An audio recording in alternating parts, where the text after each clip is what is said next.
Bismillahirrahmanirrahim. Assalamualaikum and good day everyone. So today we will continue to the last part of Tun Dr. Mahathir Premiership, which is the foreign policy as well as Mahathir contributions to Islam. Okay, so Syed Hamid Alba, one of the foreign minister during Mahathir era, believed that Mahathir shaped the Malaysians' foreign policy. So during that time, they believed that Mahathir used top-down approach rather than bottom-up approach. So Mahathir dia tak sama dengan ada PM in which previously or up until now, the policy are created from bottom to up, in which the pegawai-pegawai kanan kerajaan akan rangka the policy, bawa ke peringkat ministries dan baru dibawa ke Prime Minister. But during Mahathir era, dia tak macam tu. Mahathir ni dia impatient. So he created the policy and all the subordinates cuma follow. So many policies such as Look East Policy, the Antarctica, the East Asia Economic Group are announced by Mahathir without any consultation with Wisma Putra. So all the foreign policy are not confined to the foreign ministry only, but also to the Ministry of External Trade and Industry as well as Ministry of Defence.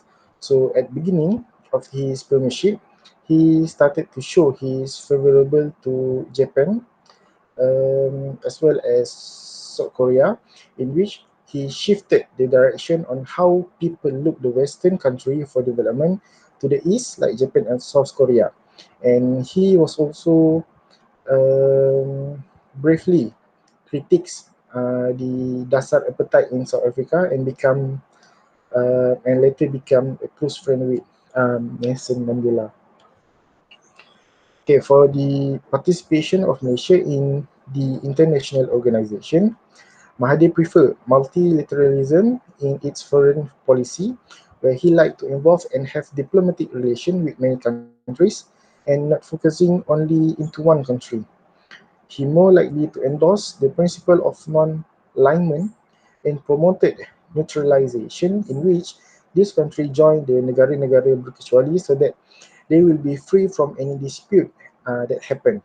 So he also remained the pro-West view, but championing the South, as he believed that although he is conculcating the South, there are several things and the culture of the West need to be remained. Okay. For the relationship between the United Nations and Mahathir, so Tun Mahathir dia dikenali dengan kelantangan beliau dalam menyuarakan hak asasi manusia, and of course the world leader quite afraid or affected by his speech. So ada dua kali Tun Mahathir sebut tentang the issue of veto power, as he wanted that the 5 main veto power dikurangkan dia veto power sebab 5 veto members ni ada their own agenda. So the 5 veto power adalah Russia, US, China, UK and France. So if they keep using their veto power, okay, sampai bila nak selesai dispute, as the main establishment of United Nations adalah untuk prevent war, genocide, to prevent civil war, as well as to address the issue of border disputes. So during the era of Tun Mahathir, the Malaysian military started to participate in the United Nations peacekeeping mission and operation in Namibia, Somalia, Kuwait, Iran, Iraq border and many more. Apart from that, Malaysia became the non-permanent member of the UN Security Council twice under his membership in the year 1988 and the year 1999. So he was also appointed as the president of the International Conference on Drugs Abuse and Illicit Trafficking in Vienna in June 1987. So as Tun Mahathir lantang bersuara di United Nations Assembly, there are several issues that been addressed by Mahathir. So antaranya ialah United Nations present a shattered image, the non-use of force compared to aggression in Bosnia, genocide in Bosnia, Rwanda, and others, the reform of UN, as well as the reform of global institution.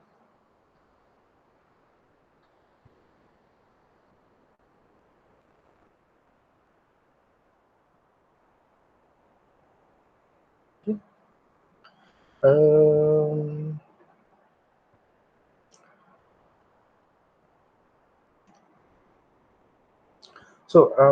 APEC.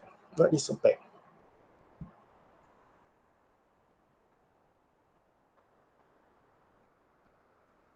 APEC stand for Asia Pacific Economic Cooperation. So, ataupun in Malay, we can call it as Kerjasama Ekonomi Asia Pasifik. Okay. So basically APEC merupakan satu forum ekonomi di mana sekumpulan negara yang bersempadan dengan Lautan Pasifik. So antara isu yang dibincangkan adalah ekonomi serantau, kerjasama, perdagangan dan pelaburan. So negara-negara APEC ni mewakili 60% ekonomi seluruh dunia.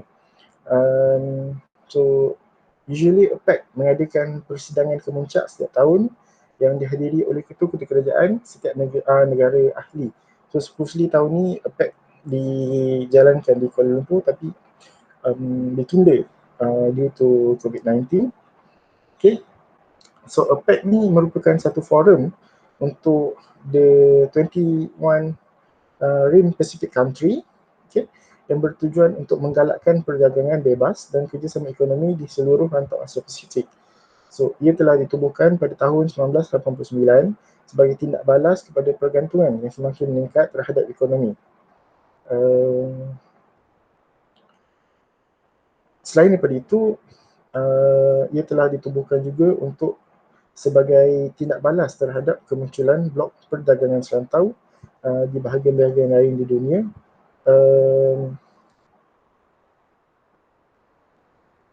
serta mewujudkan new market, pasaran baru bagi produk pertanian dan bahan-bahan mentah di luar Eropah.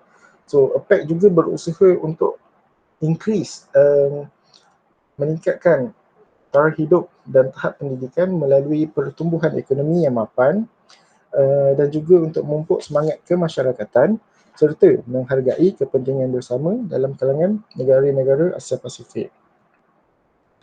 Okay, for EAEC ataupun East Asia Economic Caucus ataupun previously dikenali sebagai EAEG ataupun East Asia Economic Group, was introduced by Tun Dr. Mahathir as a forum untuk membincangkan masalah ekonomi bersama. So dengan mempunyai pendapat atau suara yang sama dalam dialog antarabangsa, penubuhan EAEC ini diharap dapat meningkatkan kerjasama ekonomi, memperkenal dan mempertahankan perdagangan bebas, memecut pertumbuhan ekonomi, memperkenalkan sifat kedaerahan terbuka, open regionalism dan menyumbang kepada sistem perdagangan multilateral. So, EAEC ini dilihat sebagai cabaran terhadap APEC dan kehadiran the US in Asia Pacific. So, however, di ASEAN meneruskan usaha untuk menerangkan mengenai EAEC kepada China, Korea Selatan as well as Japan melalui lawatan rasmi Setiausaha Agung ASEAN pada November 1993. Okay. More than that, Menteri Luar Korea Selatan juga telah mencadangkan pembentukan Kumpulan Wawasan Asia Timur EAVG dalam usaha untuk membentuk Komiti Asia Timur. So pada Disember 1997, Malaysia mencadangkan pembentukan ASEAN Plus 3 sebagai alternatif kepada EAEC. So ini adalah kerana ASEAN Plus 3 dilihat akan lebih memberikan kesan yang mendalam dalam proses pembentukan Komiti Asia Timur. So basically, the introduction of EAEC ataupun EAEG are opposed by the United States. So Mahathir tak sokong APEC during that time as he believed that it would be dominated by the US as well as all the Western Institute yang control the economy in Asia. So upon to that, Mahathir refused to attend the first APEC summit in Seattle in November 1993. Apart from that, Mahathir gelar, the country yang joined the pact has not displayed loyalty to Asia. Okay, for the World Trade Organization, it is an intergovernmental organization that is concerned with the regulation of international trade between nations. The World Trade Organization officially commenced on 1st January 1995 under the Marrakesh Agreement signed by 123 nations on April 1994. It is the largest international economic organization in the world. Uh, It deals with regulation of trade in goods, services, and intellectual property between participating countries by providing a framework for negotiating trade agreements, as well as a dispute resolution process aimed at enforcing participants' adherence to World Trade Organization agreements, which are signed by representatives of member government and ratified by their parliament. So World Trade Organization, they prohibit any discrimination between trading partners, but it provides exceptions for environmental protection, national security, and other important goals. So trade-related disputes are resolved by independent judges at the World Trade Organization through a dispute resolution process. So Mahdi as the champion of the South. So Mahathir attacks the group that are against the South because Mahathir believes that they are the practitioner of colonialism, the members of the G8, human rights advocates, they are from Zionists, they are foreign currency speculators, in which they blame the North on the issue of environment, wash against World Bank and IMF, and he believed that former colonizers were still in control and imposing the use of a playing field that was not level. So Mahdi worked through some existing bodies such as NAM, Non-Aligned Movement, NAM, where he was able to stress the issue that were of particular to him, such as the Bosnian question. So semasa his opening speech at NAM 1995 summit, Mahathir lists three priorities items for general interest, such as outlawing nuclear weapons, enhancing economic performance, and restructure United Nations so that the United Nations akan lebih democratic. But however, he failed to get NAM to act effectively to upset the 1959 Treaty of Antarctica, by which the area was potentially earmarked for control by a small group of countries. So Mahathir was also instrumental in creating some new sub-organizations, including the G15. G15 is a group of developing countries to extend South-South cooperation. So the first meeting was held in Kuala Lumpur in 1989. So among the Malaysia-initiated project was South Investment Trade and Technology Data Exchange Center. For the Organization of Islamic Conference, so Tun Mahathir regularly attend OIC Summit and always speak as the Asia representative. So he mentioned the need to respond to the challenge of the 21st century. He also supported the OIC associated organization such as Islamic Solidarity Fund, Islamic Development Fund, and others. So he was also pro-Palestine and anti-Zionist. He also showed his interest in Bosnia-Herzegovina dispute, where he placed 2,500 personnel or military in that country as a peacekeeper. So he believes that the human rights of the minority in Bosnia should be upheld. So Mahathir and international dispute. So during his premiership, there are three um, dispute happen between Malaysia and other country. So the first one is with Malaysia with Britain. Okay, in the case of the takeover of Guthrie by Perbendaharaan Nasional Berhad. So walaupun negara kita merdeka dari jajahan British. During that time, kita masih lagi belum terlepas dari penguasaan ekonomi oleh British. So most of our local economy are still owned by the British, and all profit and income of the Malaysian still masuk dekat pocket British. So during the era of Mahathir, Mahathir claims that British exploit the Chinese dan telah mengabaikan the Malays. Thus, Mahathir initiated a buy British last policy. So due to the buy British last policy, aktiviti import oleh British terkesan. So during that time, Guthrie was the biggest and oldest British-owned plantation company, and Permodalan Nasional Berhad ada shares in Guthrie. However, walaupun PNB ada share dalam Guthrie, PNB tidak dimasukkan dalam board of directors. So how Malaysia or Tun Mahathir buy Guthrie? Malaysia through Ismail Ali and Khalid Ibrahim buy a huge share in Guthrie tanpa pengetahuan orang-orang Guthrie dekat London. Even they only know the share transfer through radio. Okay, we have also the dispute between Malaysia and Australia. It is more on cultural issue due to the filming of Turtle Beach. The dispute between Malaysia versus Singapore, of course, the ownership of an island called Pedra Bangka. Okay, moving to the hadith in Islam. Okay, the establishment of the International Islamic University. So basically, the establishment of UIA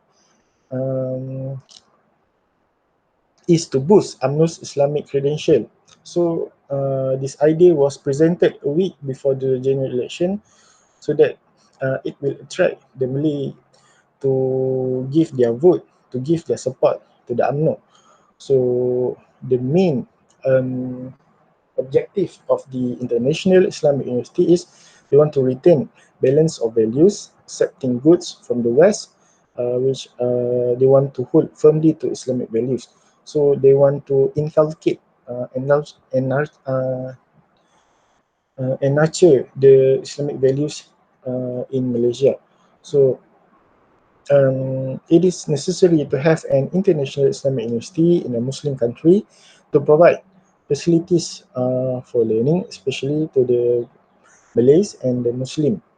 So it was officially opened on 18 July 1983. Okay. Second one is the establishment of Bank Islam Malaysia Berhad.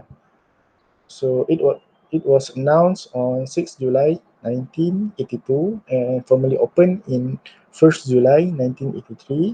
There are two fundamental principles of Bank Islam. The first one is it will not offer any interest on deposit. It will only offer halal project and business not clash with Islamic belief. Okay. So it was incorporated with an authorized capital of 500 million ringgit and paid up capital 100 million ringgit. So the practical instrument for mobilizing Muslim fund and a symbol of thrift, saving and wealth. So the establishment of Islamic Bank, other than Bank Islam, is continued by the establishment of Takaful and SPTF. Okay.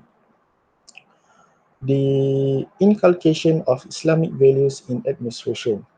So it was assimilated by the civil servants, such as the introducing of bersih, cekap dan amanah, motto, clean, efficient and trustworthy, kepimpinan melalui teladan, the wearing of name tags, as well as punch card. So wearing of name tags and punch card ni, walaupun dia berkaitan ada pengaruh daripada Japan, but it has been seen as one of the way in inculcating the Islamic values in administration. So that, thank you.